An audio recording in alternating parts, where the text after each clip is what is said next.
Well, there is a caution that your General Secretary, Fifi Kwete, put out this week, that there are some elements in the party who are pushing this agenda of a third term for the President, John Dramani Mahama, even though the President himself has stated that he is not interested. And in fact, the Constitutional Review Committee says it never came up as a topic. But this is Fifi Kwete earlier in the week. And I'll ask you what exactly is going on, reason why he came out to make this public statement of caution to people in the party who are doing this. Take a look. These days, it saddens me when I see so much sycophancy creeping into our party. I see a group of people who obviously, from every indication, they believe that singing the praises of a leader is the only way they can survive. And that's why you hear some of those people even urging statements like there should be a third term. It's just nothing but sycophancy. Pure sycophancy and bootlicking of the highest order. Jerry Rawlings, who was the founder of this party, never at any point was urged by anybody to go for any third term. And you have a bunch of sycophants who today think that all they need to do is to sing praises and hoping that somehow those praises will get them some opportunities that they are looking for. You don't love our country. You don't love our party. If you do, you will not be such sycophants.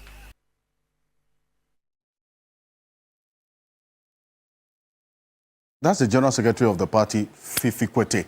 Now, Mr. Dankwa, you have to leave us now. We have dealt with the issues in your poll, so thank you. My pleasure. Happy New Year to you. Same to you. I know that within the week you're bringing out something else again. So no, I'm hiding it. For weekly. You are doing the weekly poll. We're not putting it out there. We don't want the pressure to be too much. So but we can to talk on the side. Thank you. Thank you so much. Thank you. I appreciate you coming through. Pleasure. Have a good one.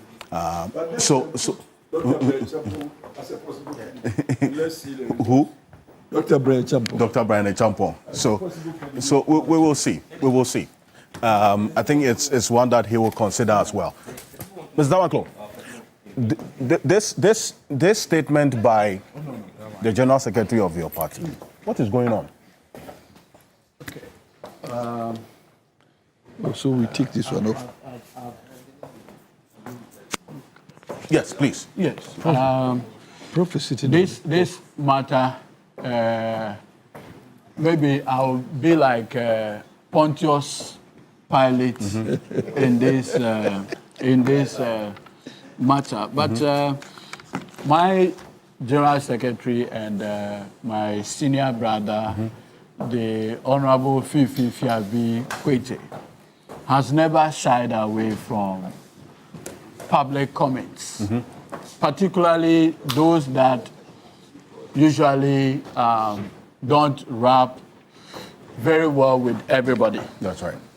I remember last year an incident which happened. So we have had this NDC lawyers conference in Kumasi. True. And as the General Secretary of our party, we invited him, invited the national chairman, and some very prominent party members as well. And I remember in that meeting, my General Secretary sat by myself. In fact, he was in the middle of myself and the Attorney General, Dr. Ayeni. So he was giving the mic to share a few words with us. After he finished delivering his speech, I told him that, senior brother, next time I think I have to get you a written speech so that I will edit it before I give you the mic. When he said there are some NDC lawyers who are cutting deals. You remember that speech. And it became more of an albatross on, the party, and it was something. So on one of our platforms, when the issue came up, I said, look, if I knew that this is what my General Secretary was going to say, and that there was dynamite in the speech, I would have taken the mic from him. But that's my General Secretary, Fifi Kwete. He's never shied away, and he's always taken a gatekeeping role, even for the party. I want to believe that whatever it is that he said it in good faith, mindful of the fact that for a political party, there are shades of opinion. You see, the D in the NDC is democratic. Even in democracies, people are permitted to be mad. Okay. To express views that are completely extreme, sometimes even reckless. Permissible in democratic societies. The question is, could that same sentiment be expressed maybe differently, or a different forum, or possibly in-house? That possibility also exists. But you see, in all of this, the most important thing for me is, at the end, who is this thing about? It's about the personality and everything that President John Dramani Mahama has worked for. Starting as a member of parliament, January 7th, 1997, having become deputy minister, subsequently becoming a minister, becoming the ranking on foreign affairs for many years, becoming the flag bearer in the running mate in 2008, subsequently becoming president in July 2012, becoming president again, 8 years in opposition, finally president again. I do not know any living Ghanaian today with that level of experience, with that level of blessings from the Almighty God. It's important to say that in the next 100 years, only 25 Ghanaians out of 34 million will become president. And that even means that they are doing only 4 years.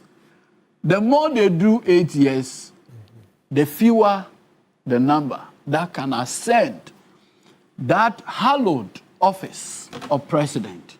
And that is a unique thing that President Mahama comes to.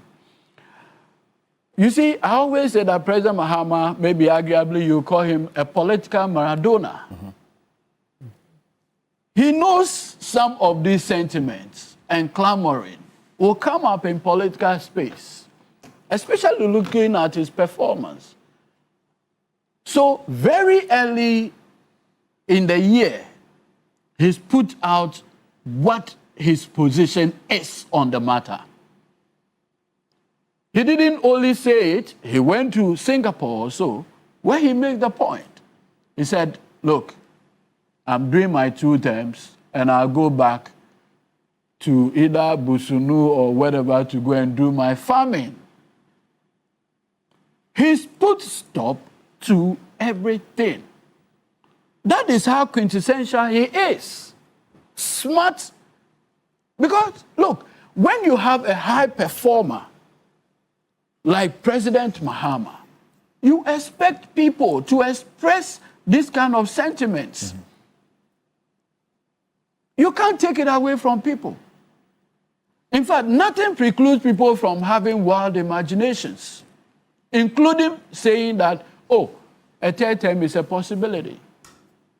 Look, in the US now, Donald Trump openly said the questions about a 3rd term. And in fact, this constitutional lawyer in the US, Alan Dershowitz or something, even went to the Dershowitz or something. Dershowitz made the point that the question whether a president who had had 1 term interrupted can do is a matter that the US Supreme Court has not had the opportunity of examining. And he's a Trump supporter, please. Very well. Yes. But I'm saying that at least even in mighty United States of America, 250 years, these conversations are very ripe, even in the most advanced democracies. And so it shouldn't be anything different Especially so when we have handled this constitutional democracy for barely 70 years from independence, compared to 250 years. These issues will come up. Support. These issues will come up. But what for me is critical is that the boss, the commander-in-chief, the leader of the NDC, has already put out his position in the matter. And finished. President Mahama is not a flip-flopper. It's not like some of the leaders we've had in the past without mentioning it. His yes is his yes, his no is his no. President Mahama is not the type who will be having a few moments later, like the Gen Zs now do, you know, where you say one thing and tomorrow you are saying another thing. He's made it clear. And you see, trying to do that. It is finished. he's a very smart, Yeah, I'm just rounding up, very smart at that, because he realized that as human as we are, people will come out with these views. And so he had to put stop to the clamoring right from the beginning and stated his position that what he needs now is a legacy mandate and to serve the people of this country to the best of his ability. Our General Secretary, possibly for want of a better word, could have expressed that same view, maybe differently. The concern people have possibly may do with the name calling. That in a democratic space, most likely you have people express their views. Does it necessarily make them maybe sycophants? Does it necessarily make them bootlickers? Maybe these are very genuine, and those people may not have any direct benefits, either by way of appointment or anything. But these are genuine sentiments on their part that, hey, we wish there's that continuity. But the president himself says, look, I have been the forefront of ensuring peace, stability within the West African space. Yes. Look, as we speak, all ECOWAS leaders have actually voted that in 2027, when the AU chairmanship becomes vacant, the entire West African sub-region is voting for only him to take that chairmanship. That overwhelming sense of confidence from his peers is not something that you readily get, but his stellar leadership qualities that has endeared him to the people. So, fair enough, our General Secretary has made a point, but the one who has the final say is President John Dramani Mahama, and he's made it abundantly clear that he has no interest. If you recall, when H. Kwesi Prempeh submitted the committee's report to him, H. Kwesi Prempeh said something quite profound on the issue of the third term. And that for me is significant. And President Mahama was smiling when he said it, clearly showing that he has no interest whatsoever in that conversation. That ends it. Well, let me acknowledge the presence of Professor Bafo Agyeman-Duah. He is a former senior governance advisor to the United Nations, and then also a governance expert. Professor Bafo Agyeman-Duah. Good morning. Thank you for joining us. Good morning. Thanks for having me. Perfect. Now, this matter of the third term, Bento, yes, the Constitutional Review Committee indicated it never came up. But then you hear the General Secretary of the ruling party being strong in his words on it. Yes. On the celebration of the 31st December and cautioning members within the party to desist from doing so, even though the person whom they're even advocating to has openly said he's not interested. So, How there are do a you number of reconcile the things two we need positions? to clear on this matter. Number one, I think the Constitutional Review Commission was articulating the sentiments of the general or average Ghanaian by saying, please, this matter is not even up for discussion. But they were being presumptuous in that sense. They were acting as real neutrals, trying to articulate the general view. But that argument is not over in NDC. It's not over? It is not at all over in NDC. Listen. So you have Fifiko to take a position because he wants to create a dam. He wants to block off something from becoming, too big. All right? And I appreciate his point. But the reason why he has to use that level of force is because he appreciates the nature of the sentiment and how strong it is. Okay? People like Edu and Co will tell you that, President Mahama himself has said that he will not, do this. Let me tell you something. But the matter has been put to rest. Yes, he said that's why I'm coming to the next point. Mm-hmm. When it comes to third terms, everywhere in the world except Donald Trump, every president will say, I'm not going to go for it. Check. Recently, Mamadi Doumbouya, Guinea, he overthrew a president and vowed to his people that he will not run for president. Guess what happened? He resigned, ran for president, then, sacked other people, and then he got like 90% of the vote or so. Okay, this is the normal. You see, history is important. It's very important. So when you check the history of these things, even Kagame, who everybody expected was going to run for a third term, never really conceded on that till the very last minute. So the point I'm making is this one: that argument, that issue, that proposition, that debate is not over in NDC. There are people who are vowing. In fact, one of them told me that as long as there is a pathway within the law. But listen, I see. Conclude. As long as there is a pathway within the law for a president to run for a third term, they will do it. But what it meant is that if you can amend the constitution for a president to run for a third term, then they will attempt it. And that they have please listen. No, follow me. An amendment. Is there really a path? So that's what I'm explaining. It says as long as. So question, is there a path? Yes. The path is an amendment of the constitution. An amendment of the constitution is not impossible when NDC has an overriding majority. Today, let me tell you something. The only person who can kill this matter is President Mahama. And unfortunately, I'm saying that even what he says now, except for the fact that I trust him as a person, his utterances now, given history, cannot be taken too seriously because everyone comes and says no. If today, behind the scenes, President Mahama sets in place a system to have the constitution amended, they have what it takes to amend it. So to the extent that there are some people in NDC who are saying today that if there is a pathway to a third term, then they will attempt it. Trust me, that conversation is not over. So what we all have to do, Prof, you are here, is to send that subtle, and I say subtle because you can't force him, message to the president and also to NDC that look, Ghanaians have become very politically sophisticated.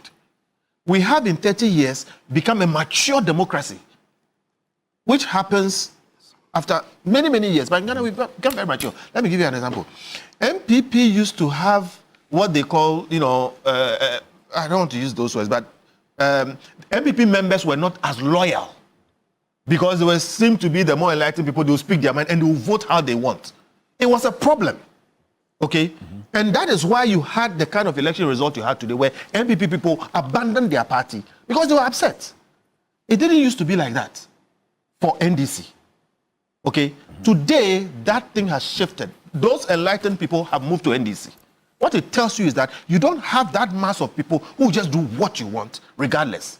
The kind of popularity that Jerry Rawlings had is not the kind of popularity that NDC is having right now. Now, if you have that situation, therefore, and you make some of these tactical mistakes of attempting a third term, you will lose the hearts of people. I speak as a Ghanaian.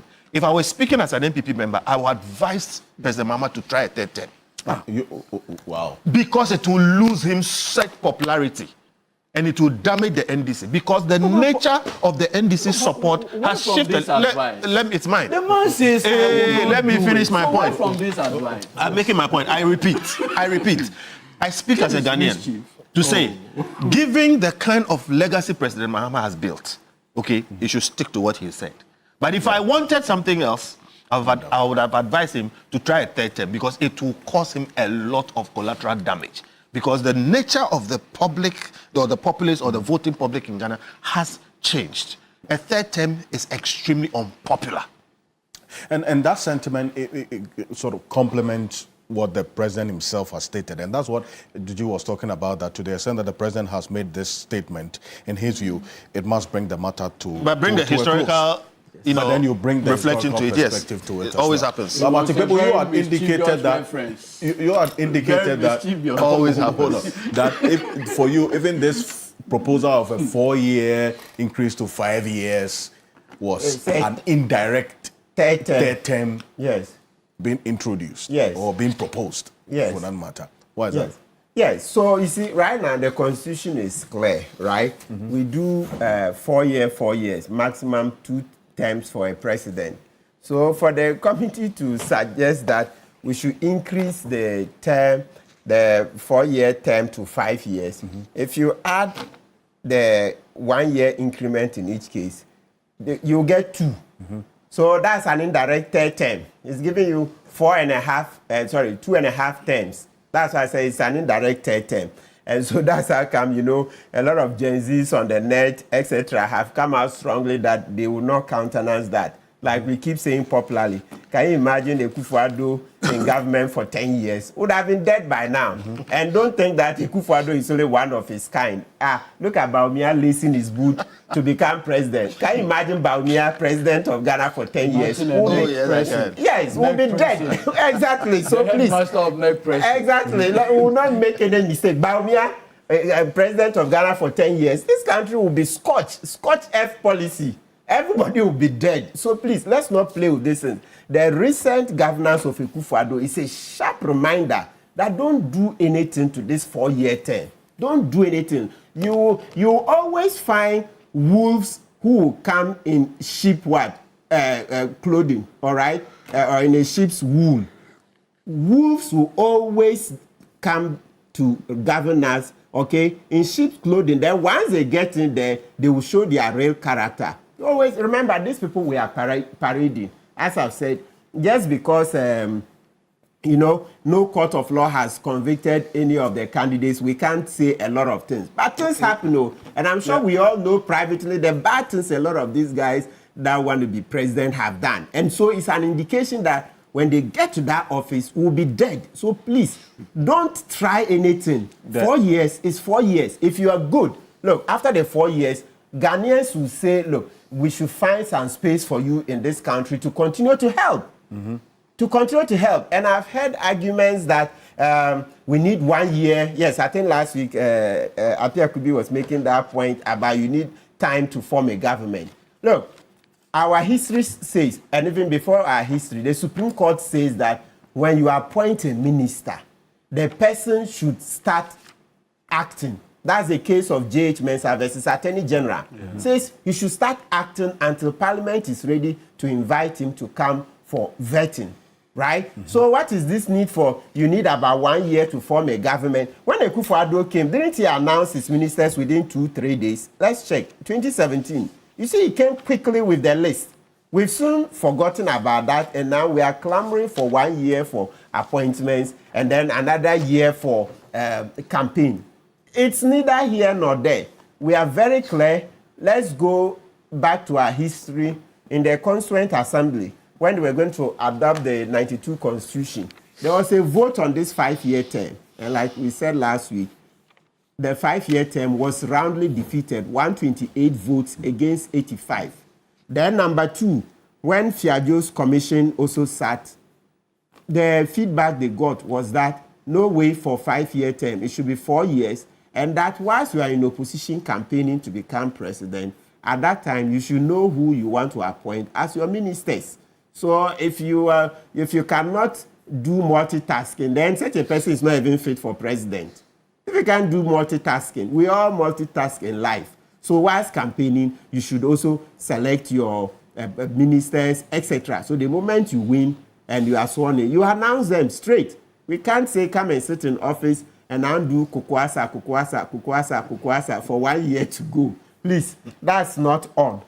Mr. Okanse, is that it? Do I have another minute? No, so you've made the point on that. I don't want to bring in Prof. Sabafu-Agyeman on this as to whether this Martin Pebble's position on this proposal of the 4 years increased to 5 years. He says it's an indirect third term being introduced. And the sentiments around the third term conversation where Mr. Kofi Bento and lawyer Eduji Tamaklo as well referenced the president's position on this matter and what some persons within the party are also saying, which indeed got Fifi Kwete, the general secretary of the party, to have to come out to address this publicly. Well, thank you. First of all, term limitation in democratic governance is not magical. As to whether you do 4, 5, 6, it's not magical. One may want to explore the history behind why countries choose to place some limitation and how long, how many years they do. For instance, Liberia has 6 years, and I was there with them for 6 years, saw 2 of their elections when I worked with the UN. You can go in to find out why 6 years. France used to have 7 years, right? In fact, Britain has nothing at all. So far as your party wins the support of the public, no limitations. So Tony Blair could be there 13 or 14 years forever. So for me, I don't particularly stick to any particular thing. But I can also appreciate our recent history that is making some people resistant to that. But you see, you don't make laws on the basis of one individual's behavior. That's one I think you, the lawyers, can confirm that. You don't. Ad hominem. Yeah. You see, so if we are so angry with the past president for whatever he did, we should not use that as a yardstick to judge ourselves into the future. that we are close to Martin. You know, that I think is important for us to consider. The argument of he needs time to adjust and all, it may be interesting, but it's not strong. It's not strong, but it's very interesting. But I also want to say that if you are lucky to get the person you love, the person who is good, let me put it that way, as a leader, and that is why the clamoring for the third term seems to be seeping into our conversations. Because people at this point believe that the president has done very well and therefore deserves. Even though 3 more years, we don't know what's going to happen. And I pray he sticks to the path he's chosen. Because that would be good for all of us as a people, as a country. But again, I'm not going to look at that and say, let's give him an extra term. But I want to say that in very precise terms, the president has been very clear on that. And I do know the hypocrisy of politicians across Africa and elsewhere. Even if the United States is now talking about the third term, that's also interesting. But we are not going to use that to guide our decisions in this country. Just a little advice from there. So, in effect, personally, it doesn't matter to me whether it goes to 5 or stays at the 4. But my personal preference will be the 5, and I have a reason for that. Why is that? If you take that in isolation, then you are facing the possibility of dangers, as my good friend has said. But you see, that proposal did not come in isolation. It came within a larger context. One, the fear that presidents become obnoxious or they become, what are the words? They become capricious, they unleash terror. Yeah, and all. Those fears have been mitigated by other proposals in the report, such as delimiting the powers of the president. Okay? Now, certain critical appointments that have been decisive in people's opinions about abuses and all, those powers seem to be going to be limited by the new proposal. True. Because if you change the appointments of these key positions, then certainly the president no longer will be the sole person to appoint the Chief Justice, the Electoral Commission, and all these other positions that we talk about. So I think we should take this proposal in a larger context.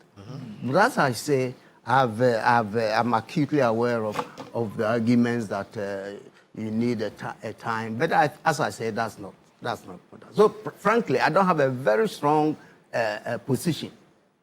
I do not have a strong position whether to go to 4 or 5. But either way, it's fine for me. I see, but there was a point that, I mean, the former President Kufuor made that proposal. Yeah, in his you last thought that- statement to the people when he was leaving office. It's true. He did make that because for him, being there for 8 years, he felt strongly that it may not be fair for some other presidents to come in and quickly have to do this. So he thinks you take the first year to settle. 2 years, you're seriously pursuing your agenda. After the third year, you're looking to the elections. And therefore, the attention and energy, everything is diverted to that. I think that was the essence of his argument on that. But as I say, that argument can be deflated by other forces that all of us are aware. So it's nothing. Just on that quickly. alone, the 4 or 5 years, like Prof has just said, there are good arguments both for and against. And I've heard both. All right, that is number one. Number two is that the thing is, I have always said, as others have also said, that governance is a continuum. Nobody can finish the task within even 10 years. So you must run the thing in such a way that somebody picks up from where you are and then continues. Now, that's a principle.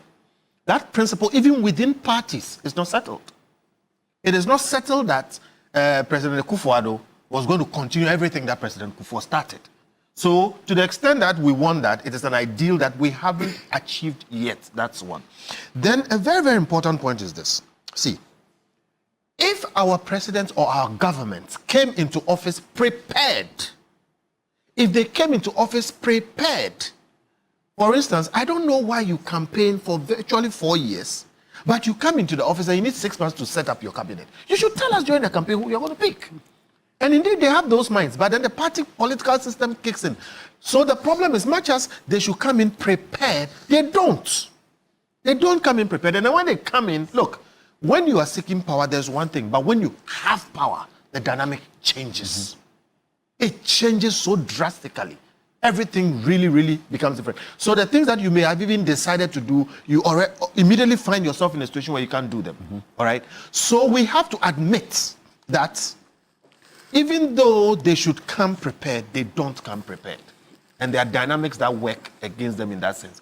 Then there is this very important thing. Look, President Kufuor, in my humble opinion, is the best president we have had in this country, beside Kwame Nkrumah.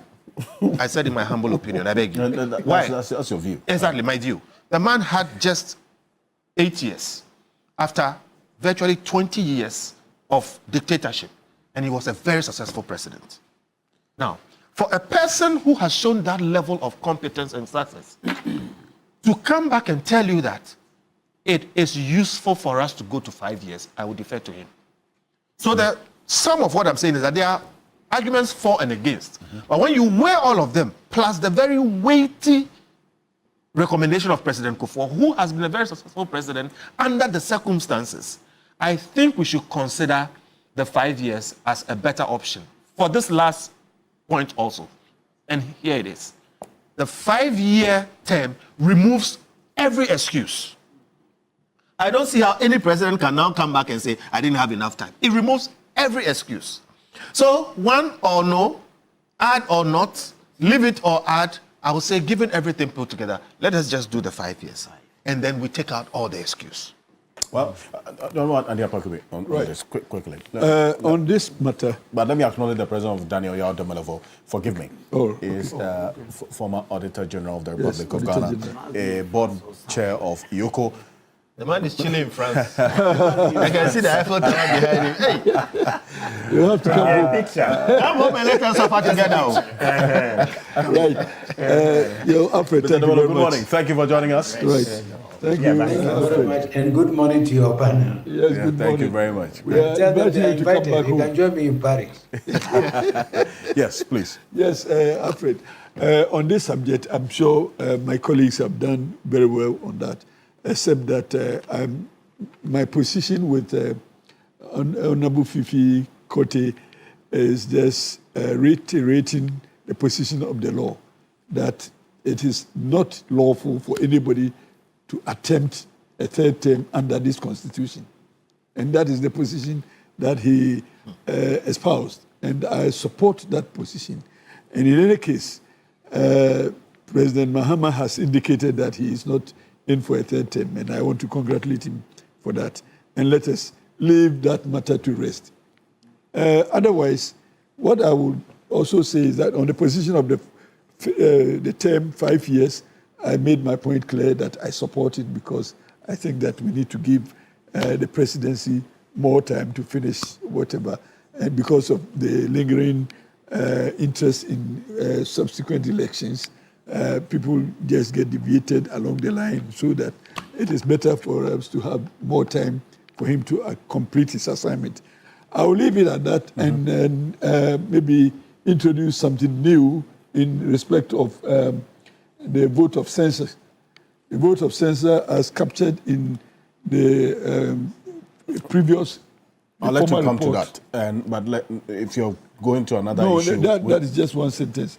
And the former report, the report of what's the name again, Professor Fiajo, and he treats it simply that the government should accept the recommendation that pursuant to the passage of the censorship vote, it must be mandatory on the president to enforce it, because if it becomes discretionary, then all the work done in Parliament will come to naught. And this is a constitution that has created also the Parliament of Ghana. And the Parliament to have come through screening, debate, and all that, having taken a position, a whole institution of Parliament, when it comes to presidency. So that is the pain we suffered in Parliament during the Ufuriata censorship. I see. There are quite a number. I haven't seen that in this new report, but I saw it in the Fiajo report. And the Fiajo report on page 18 says that it must be mandatory on the government when the vote of censure is passed. I will leave it at that, and I want us, when I have the next opportunity, to discuss Article 20 right. and the rights of pre-acquisition owners. Perfect. A number of messages says, good morning, Alfred. Those people asking for a 5-year term for presidency, I haven't heard them talking about rather putting our institutions in order. When you give a politician even 50 years, he or she would still ask for more years. Let's rather shape our institutions and put structures in place that will help them improve. That's coming from Dr. Twahene Asante. Thank you very much for your message this morning. Talk with Dr. Nyaho Tamaklo also sends us a message this morning. It says, good morning. I differ in opinion with Musa Dankwa that the NDC has no one outside his selection of people. There's an NDC young person coming who will shock the entire nation. Mark my words. Talk with Dr. Nyaho Tamaklo. Thank you very much for your message this morning. Maybe it is Duji Tamaklo is talking about, you never know. And he sends one about the constitutional review recommendations as well, which I'll get into shortly. But this one also here says that to the extent that we have seen some type of governance over the last years from 1992, in my view, we should tinker carefully with this idea of extending from 4 to 5 years. What that means is that if we have bad governance over a 4-year period, imagine it happening over a 5-year period. You'll see. Thank you very much for your message this morning. What about if it's good?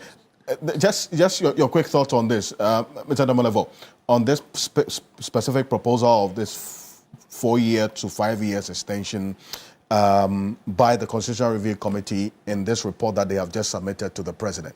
Just your quick thoughts on this, please. Well, thank you very much, and greetings to your panel again. In my considered opinion, the 5 years proposal is okay, is good. I'm looking at it from an accountant's point of view. Election is very costly, is very expensive to the country. Take 20 years, and that will have saved us an election. I hope you get me. In 20 years, we will have had 5 elections, given the current scheme we have. But shifting to 5 years means that it will be 4 elections. In 40 years, we will have saved 2 elections. And if anybody is able to compute what it costs us for an election, it's a huge savings. That is one. But beyond that, to be honest with you, implementing any strategic plan for an organization requires some time. And like I think your panel might have addressed their minds to, when a new government comes in and now trying to familiarize, of course, they will come out with their manifesto when they're in opposition. They will do this, we will do this, they do this. It's only when they get into office, they get the shock of their life. Many of the assumptions that they made before assuming office are not real. And many things that they thought they can just do by talking cannot happen. So before they find their feet, the first year is gone. And so the second, third year, they are in operation. By the fourth year, their mindset is, how do we win the next election? So they don't get time to manage the economy well. So in my candid opinion, it's good, especially when the change is going to be endorsed or rejected by Ghanaians. It's not as if it has been imposed on us. I'm sure it is going to be subjected to a referendum. And if Ghanaians say that is what we want, who are you to say it is not good? So me, I'm all for it. Thank you. Thank you very much. Lady Tamaklo, so as we round up on this particular one, quickly. Okay, so because, many years ago, I was lucky. I was recruited by Professor Atuguba to be on the Fiajo Commission. And so we went throughout the country. I did Greater Accra, did all the coalition of the views on the specific issues. A report was generated. If you recall, President Mahama had set up the Professor Ibio Dankwa Implementation Committee. Just when the committee was just about finishing its work, there were aspects that needed to go to Parliament. Then the respected Professor Kweku Azar took portions of the work to the Supreme Court, challenging that process. By the time the Supreme Court finished its work, it was around 2015. The referendum could not happen because the EC had to do the 2016 election as well. Today, President Mahama is back. I think President Nana Addo Dankwa Akufo-Addo decided to do selective portions of the report, targeting the local governance portion, whether DC should be elected or, so he basically messed the whole thing up. President Mahama is back, and there's a certain renewed effort on the issue of the Constitution review. My position is that this document is one of the endearing legacies of President Rawlings. And I strongly also think that a review should be fixing a mischief. Unless, of course, we identify the mischief inherent with the implementation of the 1992 Constitution, a wholesale amendment may become problematic, like an overhaul. And so I would urge caution in all these conversations. Two, because the government is yet to issue its white paper on the work done by Professor H. Kwesi Prempeh, I want to hasten slowly and staking out my position on specific issues, because eventually if government comes out with this white paper, the white paper will give you the government policy position on the specific recommendations. And I do not want a situation where I misalign with the position of government on that verse issue. So I would, in the exercise of a bit of caution, say I want to await what the government white paper on the specific recommendations will be. And whatever position government takes, I would have to support that position. That's what I have to say. Well, but then again, also, that doesn't mean that some of the issues that have been recommended in there. No, I mean, if you talk about, say, for instance, 30 years thing. Yes, as we speak, I mean, in France, there's a young man there, Jordan Bardella. Yeah. Jordan is on the verge of replacing President Emmanuel Macron. If you look at the numbers, and how the numbers are looking. And he's barely 30 years old. If 21, I can represent a constituency. And if you look at the Constitution well, it says for a president, you must also be qualified to be a member of parliament. And so if 21 qualifies a person to be a member of parliament, my last check, then 30 should do. I tried reading. Yes, I'm just saying, Yes. I tried reading what happened in the Constituent Assembly when the decision was to peg it at 40 for the current arrangement. There was no scientific basis. There was no scientific basis. They just said, Remember, we used to have it at 35. no argument. Really? Yes. If you look at it, there was no scientific basis. Nobody was an argument. No, when I say argument, they just said, look, you see, if you look at the other clauses, for instance, Article 2, senior, the reason why they introduced Article 2 was the problem they had with the 79 Constitution, Tufo and Attorney General. Because if you recall in Tufo and Attorney General, the argument was raised that Tufo was a busybody, a meddlesome interloper. What is he doing in court?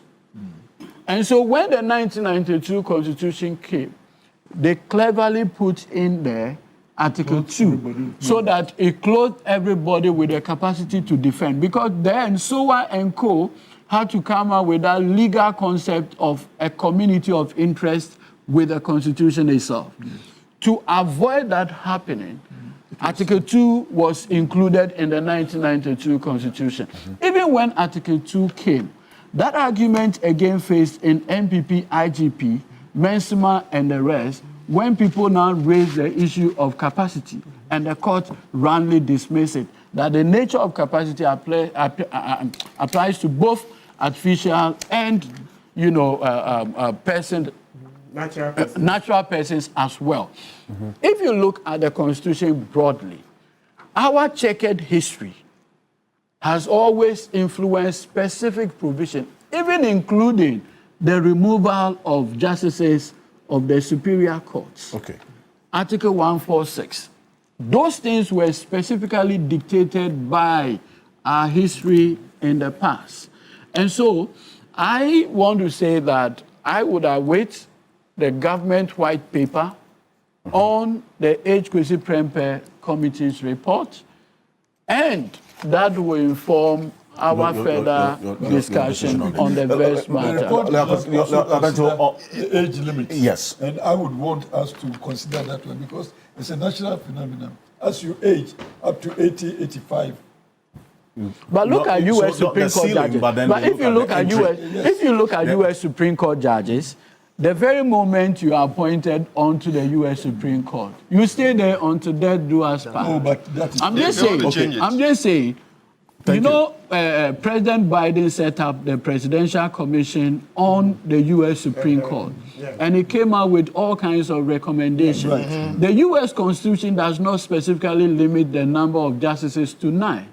But over the period, convention-wise, they have kept it at 9. Okay. So sometimes you don't need Thank you. specific amendment to address, But again, it is common these knowledge that specifics. even as you age beyond a certain level, In terms of capacity, capacity. Of course, yes. Exactly. So Okay, I so- would rather we concentrate on the ceiling so that if you are coming in at age 75, are you by chance saying that President Paul Biya is not doing very well for Kenya? Okay, very well. Mr. Bento, quick one. Let me conclude on 75, for example, Thank you very much. you shouldn't start from Thank you. On the issue of the age, I've listened to people like Prof. And again, there are arguments for and against. And I'm going to derive my conclusion this way. Listen, at 25, all of us have been 25. Yeah, before. We have an adage in Akan, opening no being ebida. But Friday. Abofrade. What it means is that you don't know how it is like to be older, but you know how it is like to be younger. At 25, you feel omnipotent. You feel you can do everything. And for the defense of young people, look, check Isaac Newton, the greatest genius who has ever lived. Check some of people like Einstein, all right? geniuses do their best work before they are 30. You'll be surprised because you read about them later and then you realize how young they were when they did their work. What it means is there's some power in youth that we should not overlook. But having said that, when you hit 40, like most of us have hit, maybe apart from you, Alfred, when you hit 40, one of the things... I'm 40. Oh, fantastic. You look younger than 40. Indeed. See, Okay. one of the things that I realized, and I was very precocious at, younger, you have all kinds of ideas. But when you hit 40, you notice how immature you were at 25. And so those who haven't hit 40, you may not realize it. But then you realize that, Jesus Christ, I didn't know so much. I didn't have, certain things that I needed to have. So when you say there's no scientific basis, it's people who have hit 40 who have realized these things, who know that it is not too safe. Yes. So when we speak, you should listen. I beg, you don't know how I'll end though, so let me derive that. To put the country in the hands of, let's say, a 30-year-old. But all that being said, like I said, geniuses do their best work before they are 30. One. Number two, we also know that when you hit 40, 45 going down, you are too cautious. You don't take some risks. You don't make some tough decisions. You don't charge the way you would charge if you were young. In the country like Ghana, given the circumstances that we find ourselves, and my next decade will be 60. So I don't speak brashly. But I have said often that there is nothing in Ghana that should be run. Everything should be transformed. Everything. And you will hardly find anybody who is in their 50s who is looking to transform anything. To that extent, therefore... President Mahama is seeking to transform the country. You see, he's seeking to transform the country. Of course. Which is what President Kufuor wanted to do. In fact, everybody wanted to transform the country. That's right. My point is the energy, and with all due respect, because I'm going to use the term, the level of recklessness you need to be able to charge at certain... Look, some of the things that President Rawlings did, okay, some of them looked excessive, but they had to be done. Okay, I'm not talking about the killings and things, but I'm talking about some of the things that even didn't yield, like getting the youth into the bushes to evacuate cocoa, some of the things he did, we needed to do that for national mobilization purposes. People who are above 45 don't do those things. We are just too careful. I am arriving at a certain conclusion. Now, what it means is that I support the reduction to the 30. From 40 to 30. Yes, and I've given you my background. But this is the reason why.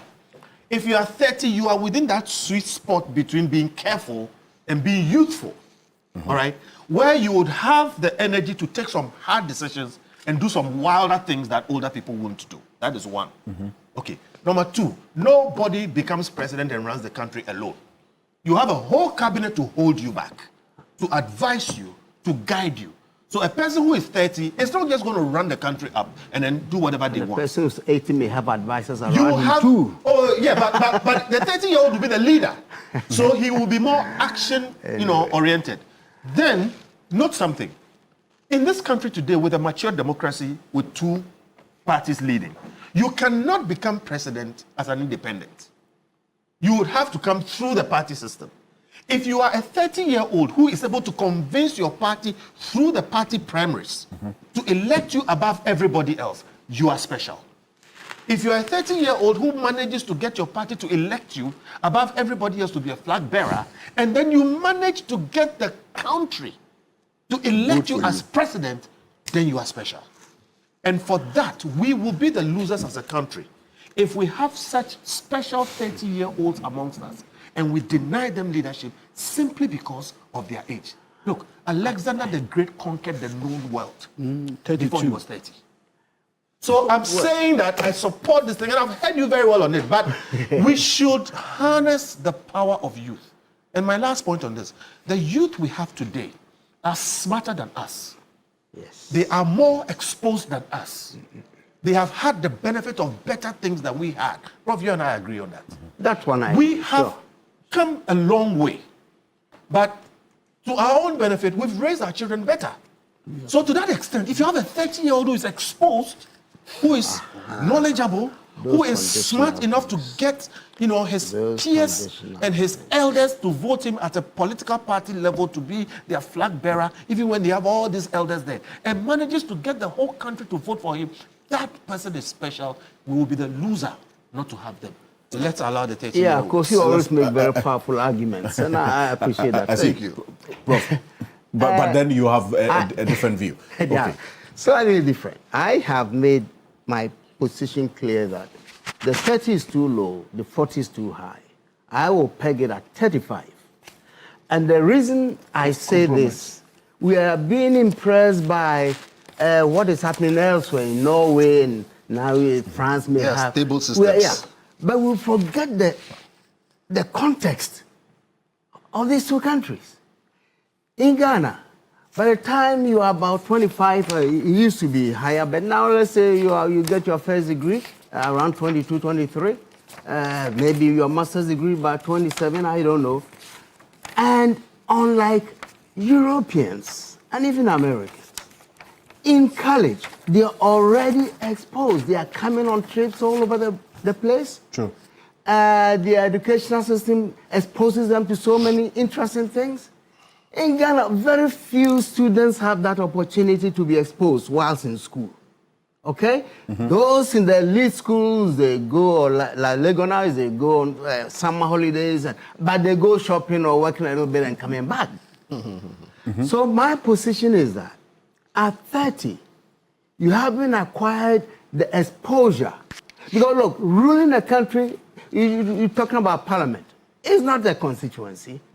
Today's global politics and the geopolitics in addition is not something you just come in with no exposure, no special preparation, no experience.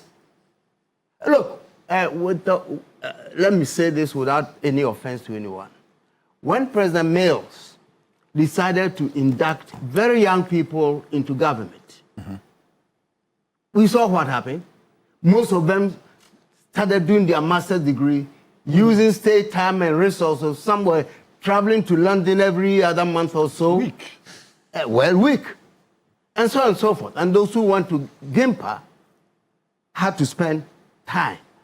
And that tells you that, look, even at that age, and some were maybe 28, 29, 30 and thereabouts, they still felt the need to re-educate themselves and to be exposed. So my argument is 35, by 35, a young person will have hopefully acquired the necessary experience, the exposure and everything, and the maturity to manage a country like Ghana, the affairs of this country. So whilst I'm not denying, Kofi, your point about younger people being smarter than us, and I concede. In fact, what they do with the phone, if you ask me, all I know is to just call and receive calls, you know.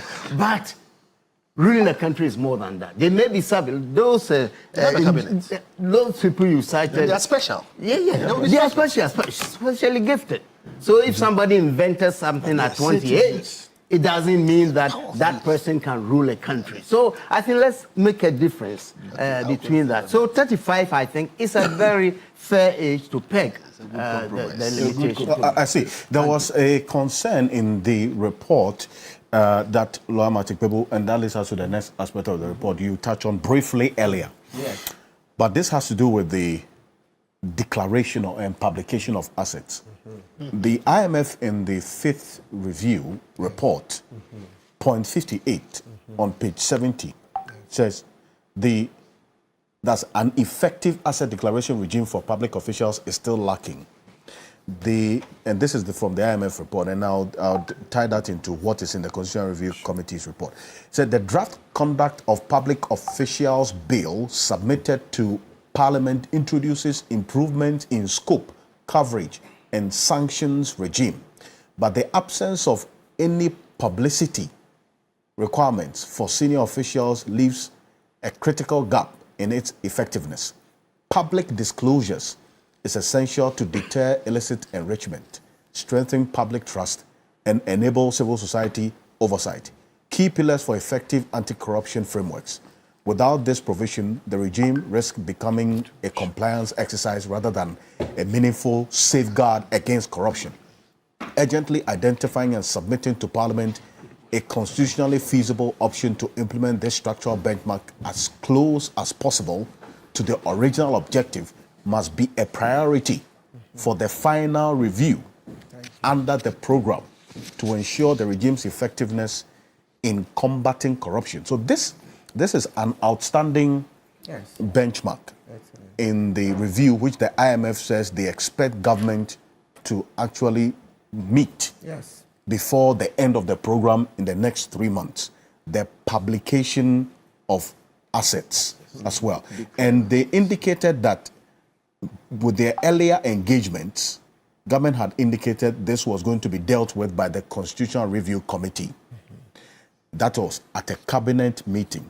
So if you check point 42 of the IMF Fifth Review report, they say that when this matter came up, the government representatives indicated that cabinet had taken a decision that the matter of publication of the asset declaration forms will be dealt with by the Constitutional Review Committee's work.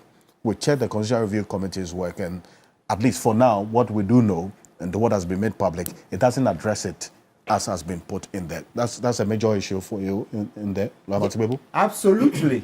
Absolutely. It's a key issue for me. So as I christened it this morning, President Mahama has to consider that law the legacy of legacies. That must be it. That must be it. That is to say, the Code of Conduct for Public Officers must have a provision that allows for the publication of the assets once declared. So the mantra will be publish or perish. Publish or perish. Look at it. As I brandished earlier on, Rawlings declared his assets, PVOB, all of them. What happened? You hear arguments, even in the Fiajo report, they went and told Fiajo, the commissioner, Eduje and Co, that if they publish their assets, armed robbers were attacking. Yes. And they said the same thing in Parliament in the 90s. You can Google it. CDD did a report on this same law, and that's why the parliamentarians said in Parliament that their relatives, that armed robbers will attack them. So when JJ, yes, exactly, when JJ, PVF, Obey, etc., all of them for the house. Can you imagine? Please, I think we should stop joking about this. You see, I like how Mr. Okanse has, read those portions, and we should allow TV3. TV3 has been very, very consistent about this. We did a symposium on it 2 years ago. And then last year, was it in November, we did another symposium on it, the lifestyle audit and, of course, asset declaration law. So at least in recent times, see that TV3 is taking a center stage on this matter. And I have consistently said that that would be the game changer to the fight against corruption. It will be the game changer. So Professor Bafo Ajiman, this year, if he declares his assets and I live with him, let's say in Nkwanta, and I find that, Professor Bafo Ajiman, you have 11 houses. You've come to declare 6. The remaining 4, why are they not on your declaration form? I would quickly then send an email to the Auditor General that this, quietly. Then Professor Bafo Ajiman will be called in. But if we don't do that, so that's to say, sunshine is the best disinfectant. If we don't do that, and we just say that the Auditor General should take and go and do verification. What verification? How many officers of the Auditor General would you have? So just look at it this way. We need 34 million watchmen as against 1 or 2 officers of the Auditor General as watchmen. No, we need the whole nation. Like the way in Ghana we say that there are 34 million Ghanaian coaches. So in the same way, we need 34 million watchmen because we need to crack this fight against corruption. And this is one of the easiest. Look, you go into our history. Let's go to the Jiage Commission.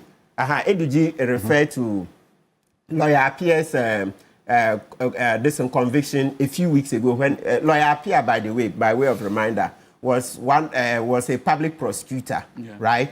Now, do you know how Lawyer Pierre was caught? When the Jiage Commission was set up, people went in the night, or let's say somebody put the evidence, his bank accounts in Barclays Bank, London, etc. They put it in an envelope, and when they put it in front of the Jiage Commission, their office, surreptitiously, that's what Ghanaians like most.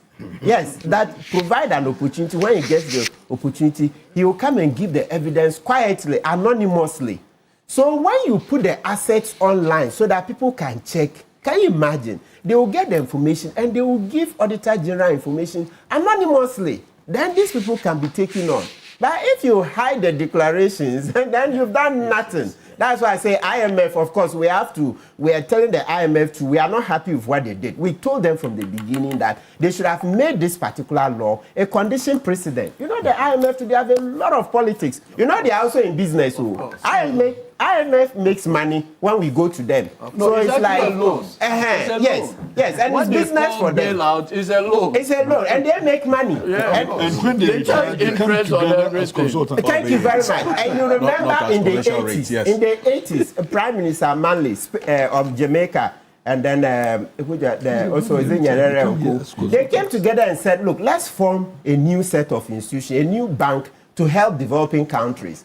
Then Prime Minister of UK, Margaret Thatcher, and then Reagan came together and torpedoed it. They said, no. Let IMF and these other Bretton Woods institutions continue. And you see, they've been on our necks.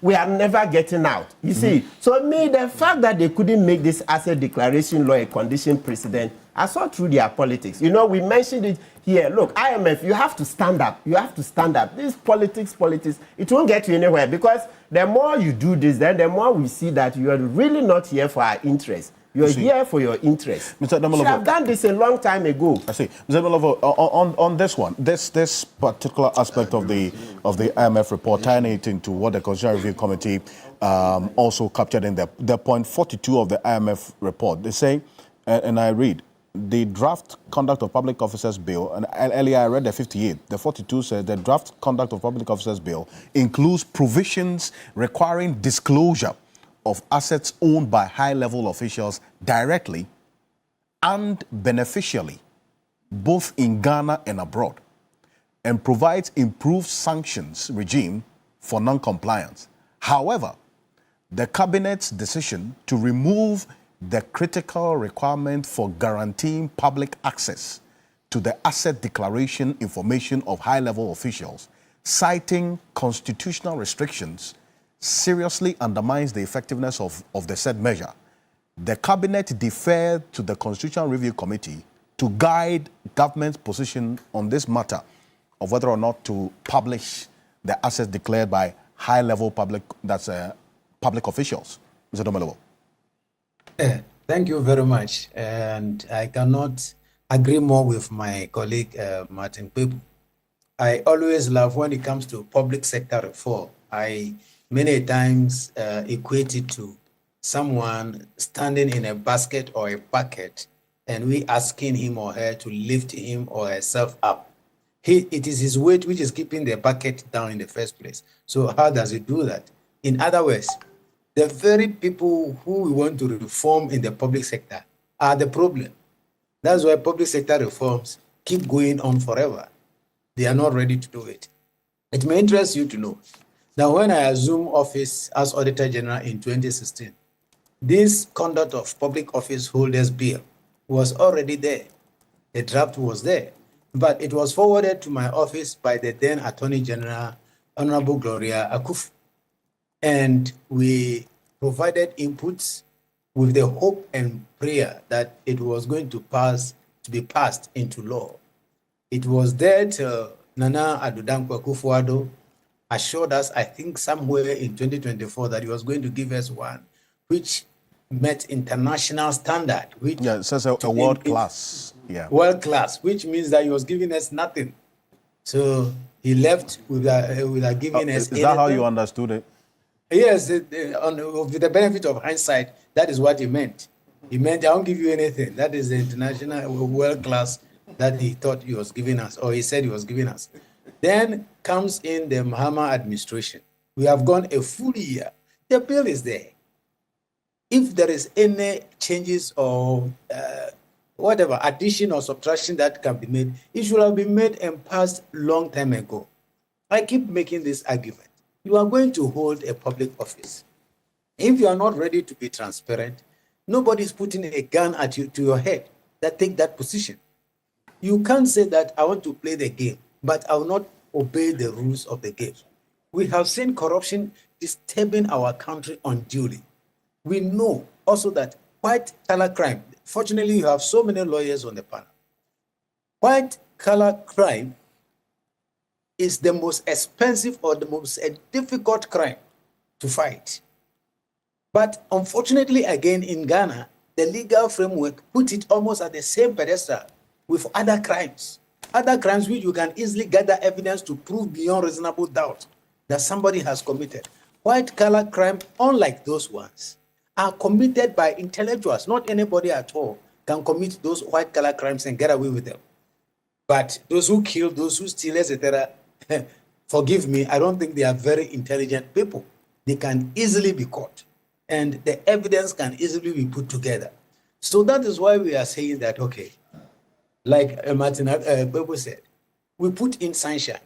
If you wanted to disinfect the system, let us know, Daniel, what you have when you are going to the office. And then when you are leaving the office too, let us have it. And people are assuming that the Auditor General will be able to know what there's so many politicians, how many political appointees are we talking about? Remember, it covers the president, the vice president, all the ministers, members of parliament, all the judiciary, chief directors, and a whole lot of people. My count when I was in office was about 50 to 70,000 people. How will you know what they own and what they don't own? So if they come to the Auditor General and even, assuming we improve the law, said that the Auditor General can verify, he can only verify what the people show to him. For us, there may be several other assets. So if we want to these assets and liabilities declaration to be done comprehensively, then I think that we have put the standard in the COBOL, that is the conduct of the office, the Public Office Holders Bill. We must pass that law and also address other related issues. For instance, I don't know whether you are going to come there. Like I just said, that the threshold for fighting white-collar crime should be different from other type of crimes. We must introduce as a matter of urgency the need for reverse burden. If it can be established that, Daniel, you own a house which costs maybe 5 million Ghana cedis, but your salary per month is only 10,000. If we accumulate it over a year, that is 120,000. You have been in office for 4 years, so you've made 480,000. How did you come up with such a building within the 4 years?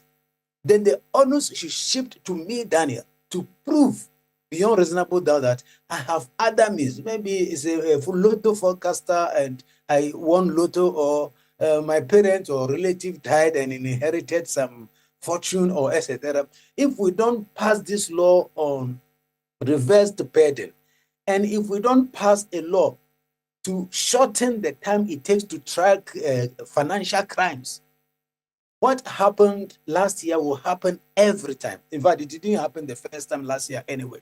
Whenever they commit financial crimes or corruption or in corruption-related cases, they keep adjourning the case. In fact, they, the lawyers on the panel, forgive me, you lawyers, when you adjourn the case, I'm sure you make more money. So you are happy, you keep adjourning the case till there is a change in government, then you hear nolli prosequi. We are no more interested.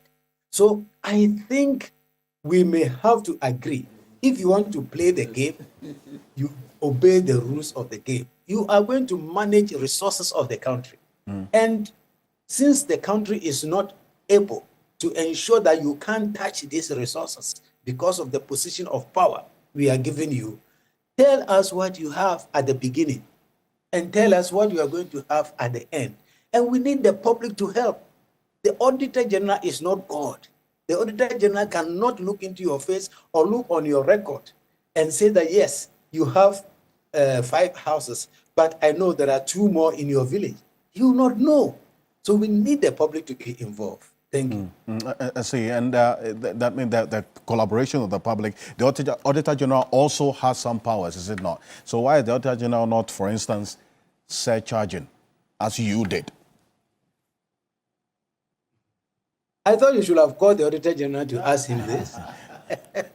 But I saw some, forgive me again, I'm not in the country, I've been away for some time now. But I've been following social media. I saw that he's preparing to surcharge some national. He's preparing to do national so. service, something. And so maybe the surcharge certificates are coming back. But I remember in one of my interviews, I made a very passionate appeal to him that I'm not feeling the surcharge because I think that tool is a very powerful tool. It is in fact, I've been teasing my colleagues who are judges that even the Auditor General is more powerful than them. Anyway, when it comes to court, yes, you are very powerful. But before we come to court, the Auditor General is very powerful because you as a judge, you cannot go around the society looking for wrongdoers, prosecute them and convict them. But the Auditor General, he goes out looking for infractions or wrongdoing in financial management. When he identifies one and is not happy with you, the Constitution mandates him to convict you by disallowing and surcharging.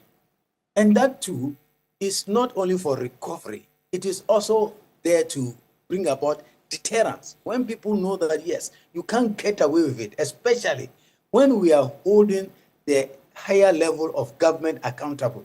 Because I keep arguing that in public financial management, it storms at the top and drizzles at the bottom. So you don't go and waste your time on the head teacher who cannot account for 2,000 and bring him to public accounts committee. He and his team coming and going back to their village, they spend about 10,000. I don't think that is what is needed. What you need to do is to make sure that the education minister is running for his life. If they see the education minister running for his life, who is a headmaster, he will also comply. If they see the minister of health under the scrutiny, who is the head of a tertiary hospital or maybe a regional hospital. So I pray and hope that my brother Johnson Asiedu, as he has indicated, is going to disallow and surcharge, takes it a bit more seriously and ensure that we hold people accountable. Otherwise, the fight against corruption will suffer a serious damage. Thank you. We're going to go for this quick break. But Prof, you wanted to make a very quick input? Yes. It's a very important issue when you're talking anti-corruption. And I think if the Crusaders succeed, if the nation succeeds in getting this done, I think it will be a major breakthrough for the fight. So I wholeheartedly support that. But in our country, there are some people have certain cultural fears to even let a friend know that they build a house. I'm coming. And that's what Yao said, that if you're afraid of that, then don't get into public office. I think that should be the rule, because serving with the UN in Liberia, look, as poor as that country was under President Sirleaf Johnson, the Anti-Corruption Commission, as they call it, was able to not simply publish, but with pictures when you're appointed, they go around and take pictures of your assets. I have copies in my office. They show pictures. Of course, the senior official didn't like it, but that's what they did. You see, I don't know if they still sustain that in the country. Because the fact is, if you have built, you have gained your property legitimately, why should you fear that you have 10 houses? You should be happy that it is being published. You should be happy. You may inspire people, even by share work that you've done. So I think we need to have a way to break through this. Because if you succeed, I can tell you, corruption could drop 80%. Because they steal and invest it in landed assets or in the banks. And now, hopefully, new bank laws can also help to stem those who steal and go to Switzerland or somewhere and put in the money. So this is a very important point. I just want to feel that we should push to get that law passed. Thank you. So that if my good friend in Parliament, you're afraid to let us know you have 10 houses, then you, yeah. Indeed. Well, thank you very much for this. And we're also live here on Keypoint, also on TV3. We're live on 3FM 92.7 and on TV3 Ghana on Facebook and on DSTV channel 279 all across the world on 3news.com. And this one here says, good morning, Alfred. How can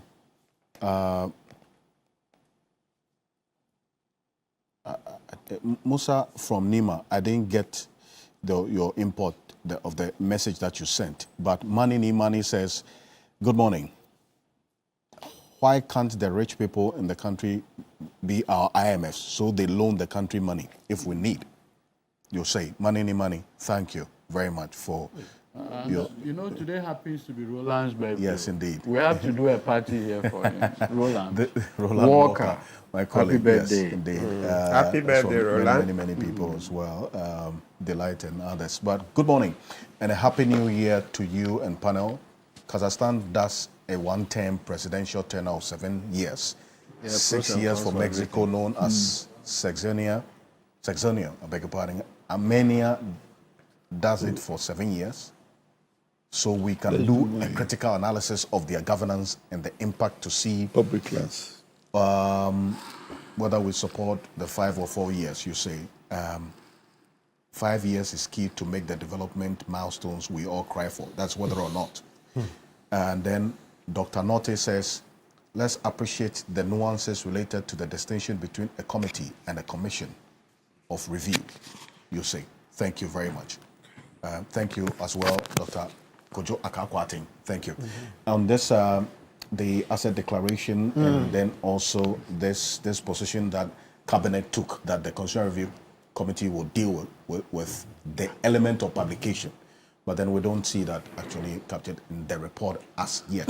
Maybe the white paper would. It's a huge, I was going to say error, it's not an error, but it's an omission. I agree totally with Martin. I agree with everybody who expresses the view that it must be published. See, if you acquire wealth legitimately, you don't have a problem exposing it. In fact, some people actually glory in telling everybody what they have and what they have acquired. In this country, there are people who brag that they have 100 houses. We're going to catch them for it. Okay? So, as a rule, there is always a question when somebody is seeking to hide property. There's always a question. That is rule number one. Number two, if you want to get into public office and be annexed to state riches, you necessarily must be prepared to disclose what property you have. So we can keep a tab on you. Because we have had a history of people going into public office and stealing money. I know people who couldn't afford a Picanto, who in 4 years have a fleet of V8s. We all have friends who became millionaires overnight. You understand? Yes. And we are saying, look, we don't envy you. But the point is, this is a poor country. We can't afford this. So please, we all should agree that if you want to go into public office, you would have to declare your assets. And there is no reason why it must not be published. All right? There is no reason why. Just let's publish it. Frankly speaking, I even doubt that that itself will stop even corruption. It is just going to be a very good thing that will bring it down, or at least everybody has a view to some of these things. But deciding not to do it, or having a law that says that you can file it and then it is shelved away, excuse me, doesn't make any sense. It doesn't make any sense. Do lifestyle investigations. It's an omission, but I believe in the discussions that come forth, this is one of the things we must fix. And there should be no argument about it. If you can handle simply that, please don't get into public office. Well, thank you. Mr. Sorry. Yes, I'm just reading the IMF, the reservations that they had on it. And if you look at it, the IMF made a point that in their conversation with government, it does appear that Cabinet took a decision to remove what they call to be the public assets to the asset declaration information. And the concern they raised had to do with the fact that that will greatly undermine the effectiveness of the measure. But it doesn't make sense. And their reasoning is that if the information is there, then disclosure should come.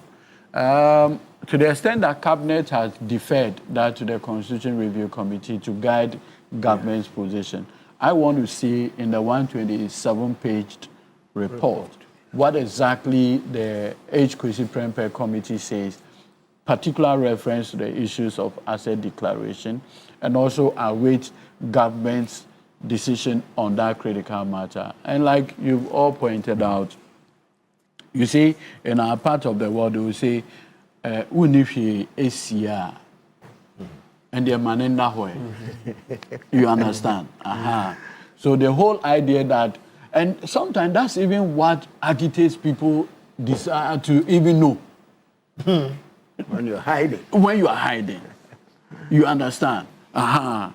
Look, the rich men in this country who everybody know what they have, people don't worry them. No. Mm-hmm. You understand? I like Ken. Ken will come and tell you, we will pay 200. You know. And that alone had created even an impression in the mind of Ghanaian that he's rich. Yes. Do you get it?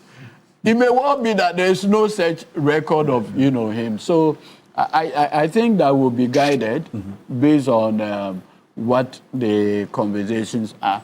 I listened to Mr. Daniel. That's one small thing. Except that HKC Prempeh, they dodged it. Yes. They couldn't deal with it. Brought back. They also went through the Pontius Pilate approach. Yes. And rather said verification is the game. On that, let me help man. No. So if I get you right, yes. Disclosure, verification. Yes. And publication. So, Publication. Okay, so publication is the same as the disclosure. the disclosure. No. Yeah, why You disclose. But hold on, no. But can we look at it? You people are eminent. Can we look at it from this angle? Maybe a right to information request. Then it is disclosed on need-to-know basis. That's the American model. That's one way. Dodges it. No, but I'm saying that Yes. That looks more like a compromise position. But Ghanaians say they want Kofi, the reason I know Kofi's views on this No, matter, you don't. I remember when this bus branding issue came. Kofi and Co were the people who led the court action. Yes, that's right. And asking for the information. Yes. That eventually culminated in the passage of the Right to Information Act, which today had given it, beyond the constitutional provision, a more statutory position. Correct. And the procedure for unmasking public information, provided the information is public in nature. Correct. Let me help. See, I went to court. I know. I know what it took. And I am telling you today, it should not be the norm. Yes. It should be the other way. Even Kofi, you know that after, hold on. Let me just make the point. I am on the floor. You see, Kofi, after you, we have moved on. Because you see, I know the pain you went through then. After that, we now put in an enactment. Today, access to public information is a bit more easier today than it was at the time when we went to court. But not when progress has been made. I am just saying that on this particular, we can take a compromise position where, for instance, you can make an argument either to a court. Then the court will verify the very reason why you want that information disclosed. The Americans have used that model over the period. If it's public information, it must be available to everybody. Wait. No. And that particular information has served the public good. If it's just a matter of disclosure, then it can be done on need-to-know basis. Okay. Let me also say this. So that we wrap it up. I listened to the respected Yao Domelevo. I recall Occupy Ghana. When Occupy Ghana brought the issue of disallowance and surcharge. Now Mr. Daniel Domelevo, when he became the Auditor General, he took it to a different level altogether. I think after he left, the issue of surcharge and disallowance completely went dead. Backslid, yeah. I don't know what happened when he left the office, obviously with the Supreme Court subsequently describing his removal process to be unconstitutional. But the point I'm making is that subsequent to this, we are all aware that that effectiveness with the skill set of disallowance and surcharge didn't happen. Currently, I've seen that the Auditor General has started the process again. Backroom, for me, is about leadership response. Okay. Thank you. What is the body language of the leader? On this specific issue, please. Ediji. Yes, sir. I know the struggle it took for us to do what we did. We now have the RTI. And the results you got. Well, the results, yes, we are happy. We have RTI. But listen, it is still too much of a struggle. Yes. That is one. Okay. Number two, if somebody opts, nobody forces anybody to take public office. If you opt to come and serve in public office, you must be ready to disclose your assets. It must not be somebody's personal job to go to court or any place to say that Edudzi Tamaklo should come and disclose their assets. That is one. Now, number 3, if even that were the case, how do you think the person will feel when you have today 60 ministers and then Kofi Bentil gets up alone and goes to a commission and says, I want Edudzi's assets, come and disclose. It's like a personal attack on you. Thank you. That's Thank wrong. you. So what should happen is that there should be a general rule that everybody who comes into this public office declare your assets. And when it comes to doing that too, there's a difference between disclosure, And verification, and publication. For the sake of the public, let me go through. Disclosure is self-done. You have to, by law, do it by this time. And the president should not give any extension of the time. He doesn't have any And law. just look, Kwesi Prempeh even extends it that 15 days precondition after. for your He appointment. says 15 days after. Which, when the are- Constitution which is what I'm says- saying. Kwesi Prempeh doesn't have any power. Neither No, does the there are president. recommendations. I beg you. There are recommendations for constitutional amendments. But this is what I'm saying. What the Constitution says today is what is the law. The president doesn't have any power Before. to extend it. Before. I beg you. That's the point I'm making. So it should be before you take the office. Now that is, you yourself have to do it. Then you are in line with the law. If you don't do it, you shouldn't take the office. Then when the disclosure is done, verification is done by the state, by a properly authorized state agency to go and verify if what you said is true. And there we can have corrections. Look, there are people who have lands they don't know. As lawyers, you find some weird things. There are people who have been bequeathed things they don't know. Some of these things bring it up. Okay? So the verification sorts it out. It goes up or comes down or remains the same. Then there is publication. Today, our law does not allow publication. But the publication must be made part of the law to say, once we verify these are the things that belong to this person, then it's nobody's personal problem to go after you. Now, when we do these things, we will sanitize our public space and we would get a handle on the corruption thing. Then when it comes to the surcharge and disallowance, yes, Daniel Dobolovo proceeded, but corruption fights back. Right. Anybody who is not surcharging or disallowing is somebody who is not willing to use the powers of the state that have been granted them to fight corruption. That person is complicit. Thank you. Professor Bafaj Mendia, thank you so much for coming. Martin Pepu, private legal practitioner, thank you very much as well. This was the to you. We have the Lawyer, this is very Kofi fine. Bentil, thank you as well to you. The Honorable Andy Appiah Kubi is a private legal practitioner as well. There's an issue on the matter of lands, which as we serialize the conversation on this Constitutional Review Committee's report, we'll get into quite extensively. Also to you, Lawyer Edudzi Tamaklo, thank you very much. And My warmest regards to Ambassador Nyaho Tamaklo. yes, indeed. He's religious. He watches Very this much so. program. Thank you so much. And Delight Philippine, Michael Asari, and then also We can't appreciate you enough. thank you very much. And you have a great weekend. And keep watching TV3.